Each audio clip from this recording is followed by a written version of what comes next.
नमस्कार, मैं पवन कुमार। आज हम चर्चा कर रहे हैं सतत और व्यापक मूल्यांकन पर। इसको अंग्रेजी में बोलते हैं कंटिन्यूअस एंड कम्प्रिहेंसिव इवैल्यूएशन।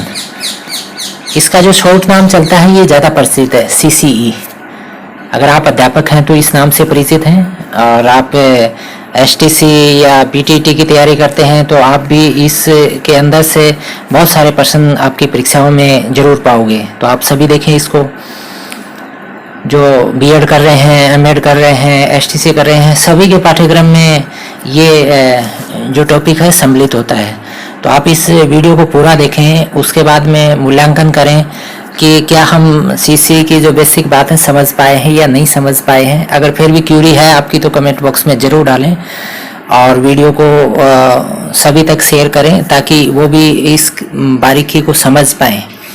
हम अभी तक इस कॉन्सेप्ट को पूरी तरह से समझ ही नहीं पाए कि CC होता क्या है।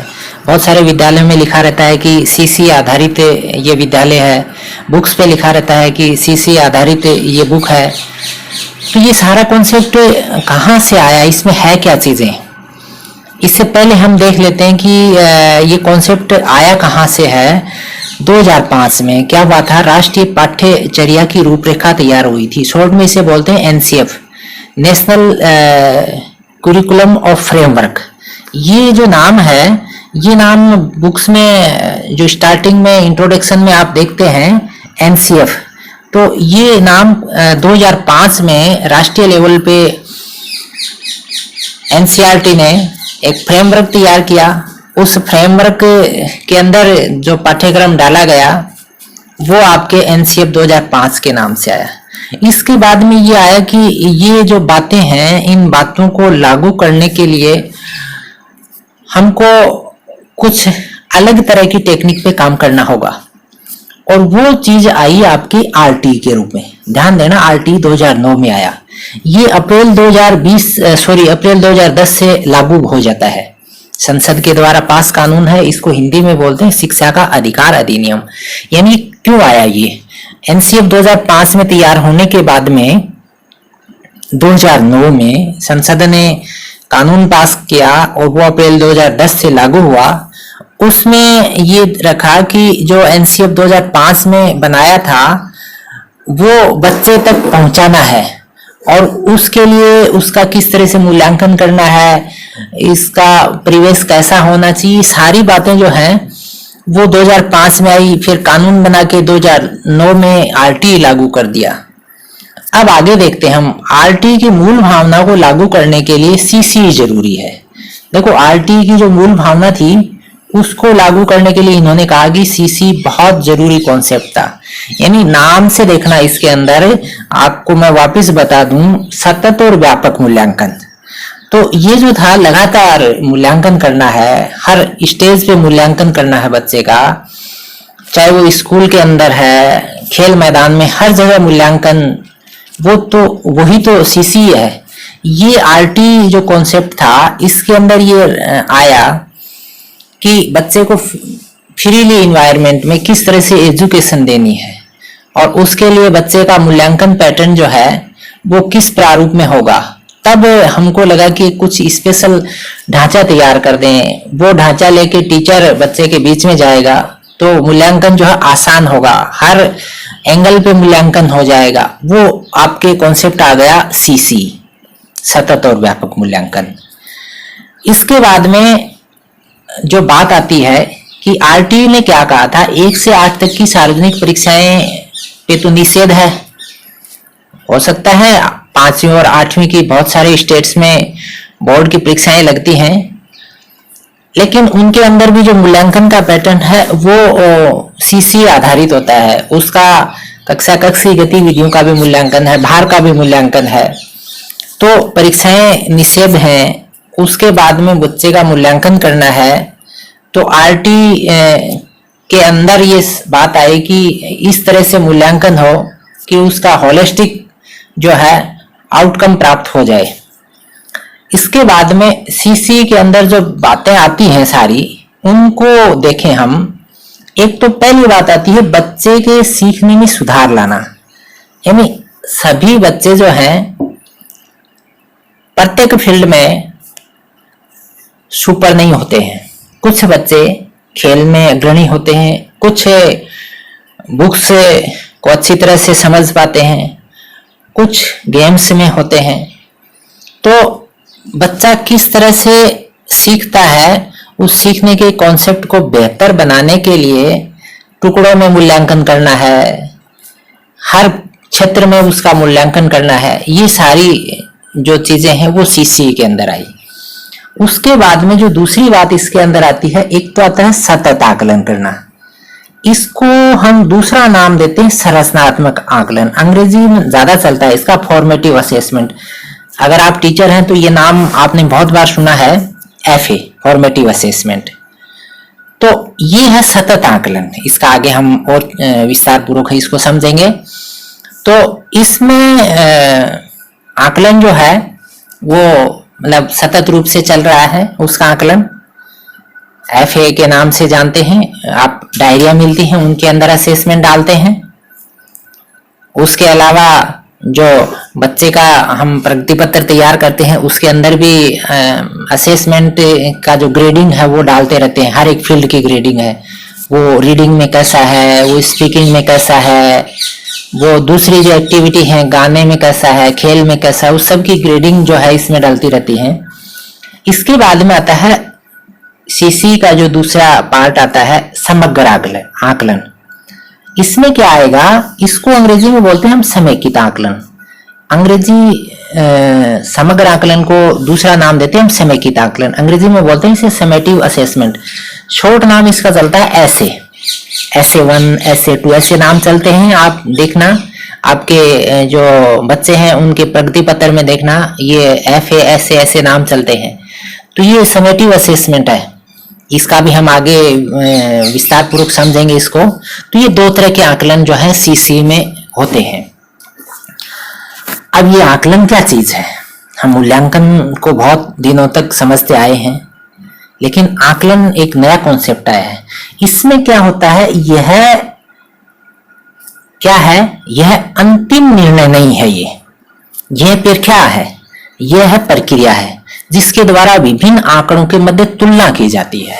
एक प्रोसेस है जिसके अंदर जो भी डाटा प्राप्त होते हैं उनकी तुलना करके बच्चे का जो ग्रेड है उस फील्ड का वो तय करते हैं। ये आकलन है।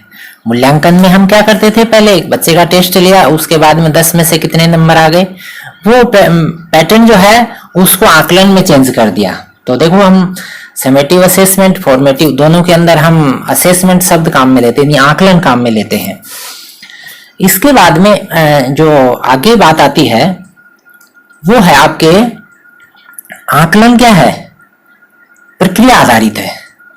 ध्यान देना, आकलन क्या है, प्रक्रिया आधारित, और मूल्यांकन क्या है, उत्पाद आधारित है। प्रक्रिया के अंदर बहुत सारी प्रक्रिया कभी एंड पे नहीं जाएगी, ये चलती रहेगी। और मूल्यांकन में हमने प्राप्त कर लिया प्रोडक्ट की, इसके 10 में से 8 नंबर आए हैं, लेकिन आकलन के अंदर बहुत सारी फील्ड होते हैं। कक्षा के अंदर जो गतिविधि, बाहर की गतिविधि, हम एक मध्य का रेंज तैयार करते हैं कि इस रेंज के अंदर बच्चा जो है स्टैंड करता है। हम उसका स्कोर जो पहले देते थे वैसे स्कोर नहीं देते हैं। अब ग्रेड जो प्रारंभ पहली से 8वीं तक ग्रेडिंग सिस्टम है।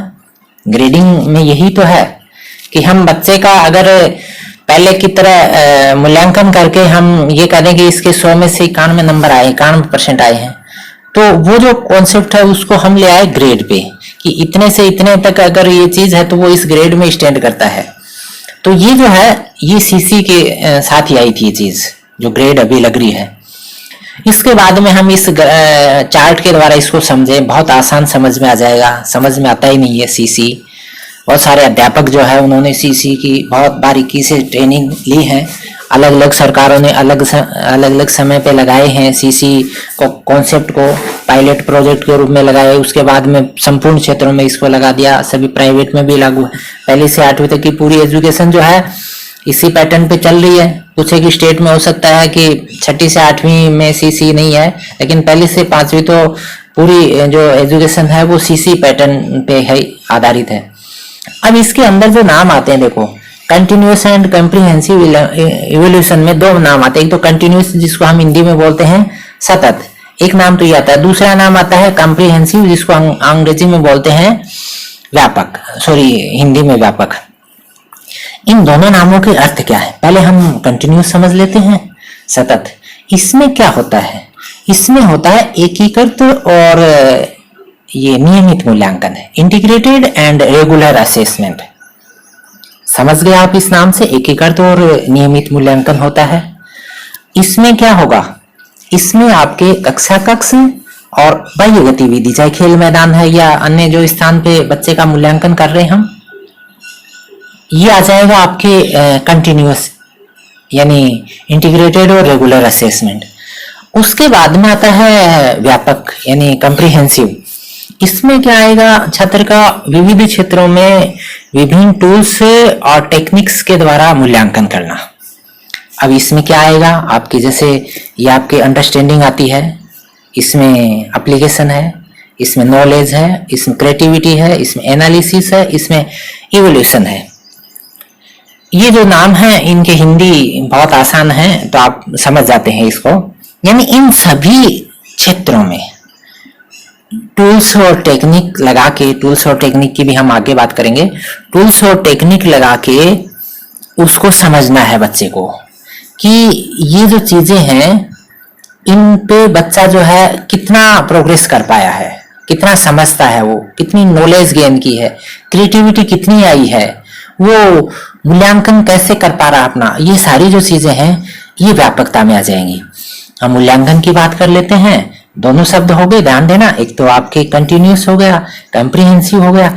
तीसरा जो शब्द हम देख रहे थे ना सीसी के अंदर आपके मूल्यांकन, इवोल्यूशन, तो इसके अंदर दो तरह से हम समझ रहे हैं। एक तो आता है आपके स्कूलिस्टिक इवोल्यूशन, स्कूली मूल्यांकन, और दूसरा आता है को स्कूलिस्टिक इवोल्यूशन। ये दो शब्द जो हैं, एक तो आपके स्कूली मूल्यांकन और दूसरा है आपके सह स्कूली मूल्यांकन, दो नाम आए हैं ये। अब हम पहले नाम को समझ लेते हैं। स्कूली मूल्यांकन, इसमें क्या आएगा, इसमें पाठ्यक्रम और विषय से संबंधित जो क्षेत्र हैं वो सारे इसमें सम्मिलित हो जाएंगे। इसमें वापिस वही दो चीजें के ऊपर काम होगा, एक तो आपके समेटिव असेसमेंट समग्र आकलन और दूसरा फॉर्मेटिव असेसमेंट यानी संरचनात्मक आकलन। अब समेटिव असेसमेंट में क्या चीज हम करेंगे बच्चे के साथ, इसमें क्या होगा, शिक्षण के बाद बच्चे ने कितना सीखा ये हम समझेंगे। ध्यान देना, इसमें क्या आएगा, शिक्षण के बाद बच्चे ने कितना सीखा है। ये करने के लिए हम क्या करें, ये करने के लिए हमको बहुत सारी जो है टेक्निक पे काम करना है। वो कौन कौन सी, जैसे आपके एमसीक्यू जो छोटे छोटे क्वेश्चन आते हैं, मल्टी चॉइस क्वेश्चन, इसके अलावा शॉर्ट आंसर, छोटे छोटे आंसर देने हैं बच्चे को, लॉन्ग आंसर, बड़े आंसर भी प्राप्त कर सकते हैं, मैचिंग टाइप, मैचिंग करवा देते हैं, एक साइड में आप क्वेश्चन दूसरी साइड में आंसर, इनकी मैचिंग करवा रहे हैं। फिल इन ब्लैंक्स जो खाली स्थान भरवाते हैं वो करवा सकते हैं, और मैप पे कुछ काम करवा सकते हैं। इन सारे कामों के द्वारा हम बच्चे का क्या करते हैं, समग्र आकलन। कौन सा आकलन है वो, यानी शिक्षण से संबंधित ही हो गया ये आपके। अच्छा, इसके बाद में फॉर्मेटिव में क्या करेंगे हम, फॉर्मेटिव जो है आपके संरचनात्मक आकलन। इसके अंदर क्या होता है, शिक्षण के दौरान प्रतिदिन बच्चे का मूल्यांकन करना। ध्यान देना, प्रतिदिन। अब आप ऐसा कहोगे कि टीचर क्या बच्चे के पीछे पीछे, लेकिन टीचर को पता है कि कौन सा बच्चा कब बाहर घूम रहा है, तो उसने कौन सा स्पेशल जो एक्टिविटी की है वो उसके दिमाग में सेट हो गई, वही मूल्यांकन है, वही आपके फॉर्मेटिव असेसमेंट है। उसके बाद में प्रतिदिन बच्चे का मूल्यांकन करना, यह अधिगम अंतराल को समझने में मदद करता है। ध्यान देना, क्या समझाता है ये, लर्निंग गैप जो आता है, उस लर्निंग गैप को पार पाने में टीचर की मदद करता है। कई बार होता है कि बार बार मैं समझा रहा हूं लेकिन बच्चा समझ नहीं पा रहा है, लेकिन टीचर ने कहीं एक ऐसी एक्टिविटी देखी, उससे पता लगा कि बच्चा जो है, मैं जो चीज पढ़ा रहा हूँ उसमें कम रुचि ले रहा है, लेकिन मैंने एक ऐसी एक्टिविटी देखी जिसके अंदर ये अच्छी रुचि रख रहा है, तो टीचर वहां जो देख रहा है उसको अपनी डायरी में मेंशन करता है। वो आपके फॉर्मेटिव असेसमेंट। इसमें दो तरीके से काम हो रहे हैं, टूल्स और टेक्निक काम में लेंगे। टीचर जो काम में लेगा टूल्स टेक्निक, ठीक है। अब टूल्स में क्या है, जैसे अवलोकन करे, अवलोकन कर रहा है वो बच्चे का, कक्षा के अंदर है, कक्षा के बाहर है। उसके बाद में प्रमाण पत्र विश्लेषण, डॉक्यूमेंट एनालिसिस, जो भी उसके दस्तावेज हैं उसको समझ रहा है। वो पिछले साल का डॉक्यूमेंट देख रहा है, वो पहले असेसमेंट का, एफए फेस्ट का देख रहा है। उन सबको देख के लग रहा है कि ये किस में आगे चल रहा है, किस में कमजोर है। सहकर्मी से मूल्यांकन, दूसरे टीचर से पता कर रहा है वो कि आपके सब्जेक्ट में भी क्या यही प्रॉब्लम है इसके साथ। ई सहकर्मी मूल्यांकन, पीयर असेसमेंट बोलते हैं इसे। फिर दूसरा था स्व मूल्यांकन। बच्चे, बहुत सारे बच्चे हैं अपनी एक्टिविटी को खुद जांच लेते हैं, ये भी हमको डेवलप करना है। इसके बाद में परीक्षण और सूची है। साक्षात्कार, बच्चे से व्यक्तिगत हम इंटरव्यू बात करते हैं। किसी समस्या, बड़ी समस्या से वो जूझ रहा है, हम उसको समझने के लिए व्यक्तिगत उससे चर्चा करते हैं। ये टूल्स काम में लेता है टीचर। इसके बाद में टेक्निक, कुछ टेक्निक काम में लेता है टीचर। क्या टेक्निक काम में लेता है, जैसे बच्चे को प्रोजेक्ट काम दे दिए, बड़े काम दे दिए, पत्ते इकट्ठे करवा लिए, फूल इकट्ठे करवा लिए, पंख इकट्ठे करवा लिए, प्रोजेक्ट काम है। गतिविधियां करवाते हैं, विद्यालय में करवाते हैं, वर्ग पहेलियां भरवा रहे हैं। बच्चे के दिमाग के अंदर जो उलझन है उसको सॉल्व करने के लिए जो पजल्स हैं, वर्ग पहेलियां करवाएं। सब्जेक्ट से संबंधित साक्षात्कार, सेमिनार ये करवा सकते हैं। असाइनमेंट दे दें, हम उसको कुछ काम दे दें, वो घर पे काम कर रहा है। इसके अलावा मैप, पोस्टर, चार्ट, सर्वे, समूह, ये सारे काम करवा सकते हैं हम। ये काम जो है ये सारे क्या होंगे, ये बच्चे का फॉर्मेटिव असेसमेंट हो गया। तो ध्यान देना, हमने स्कूली मूल्यांकन में क्या किया था, समेटिव असेसमेंट और फॉर्मेटिव असेसमेंट। अब जो अगला काम है वो है आपके बच्चे का, अब क्या करना है हमको, अब सह स्कूली मूल्यांकन करना है। यानी सह स्कूली मूल्यांकन में क्या आएगा, इसमें ध्यान देना, इसमें आएगा आपके सह शैक्षिक गतिविधियां, लाइफ स्किल, एटीट्यूड, वैल्यूज, इनको समझना है।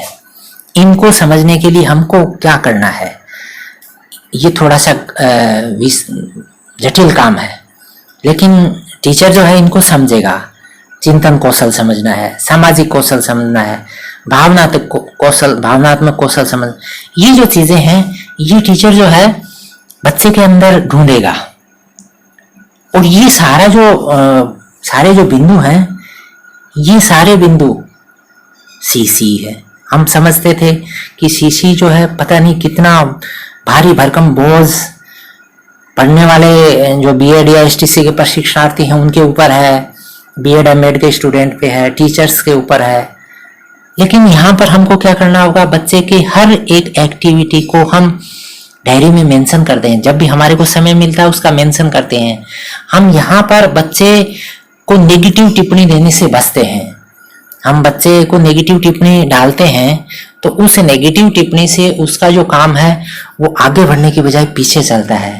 तो ये जो बातें थी, ये सारी बातें जो हैं ये सीसी को, पूरी सीसी को समाहित करती हैं।